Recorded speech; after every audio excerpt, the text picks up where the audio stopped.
Don't cross the red line বলে USA কে সতর্ক করলো চায়না। ঘটনা হচ্ছে, সম্প্রতি ইউএসএ $95 বিলিয়ন সহায়তার একটি বিল পাস করে, যেটিতে সরাসরি ইউক্রেন, ইসরায়েল এবং তাইওয়ানকে অস্ত্র সহযোগিতা করা হবে বলে ধারণা করা যায়। এরই সাথে আমেরিকা ফিলিপাইনের সাথেও একটি মিলিটারি ডিল করতে যাচ্ছে, যেটিতে চুক্তি অনুযায়ী টাইফুন মিসাইল সিস্টেম ইনস্টলের কাজ করা হবে বলে খবর পাওয়া যায়। বলে রাখা ভালো যে তাইওয়ান নিয়ে চীনের অবসেশন অনেক পুরান খবর, কিন্তু আমেরিকার জন্য চীন আগাতে পারছেন না। আর সাউথ চায়না সি এর সমুদ্র সীমা নিয়ে রিসেন্ট টাইমে ফিলিপাইনের সাথে চীনের সমস্যা হচ্ছে।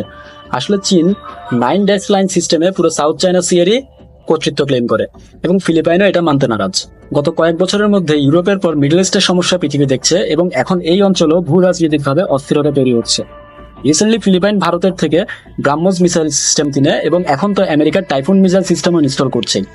সিচুয়েশন দেখে এটা বলা যায় যে সামনের সময়টাতে ইউক্রেনের মতো ফিলিপাইনও যদি পশ্চিমাদের প্রক্সি যুদ্ধের মাঠ হয়ে ওঠে, তাহলে অবাক হওয়ার মতো কিছুই থাকবে না।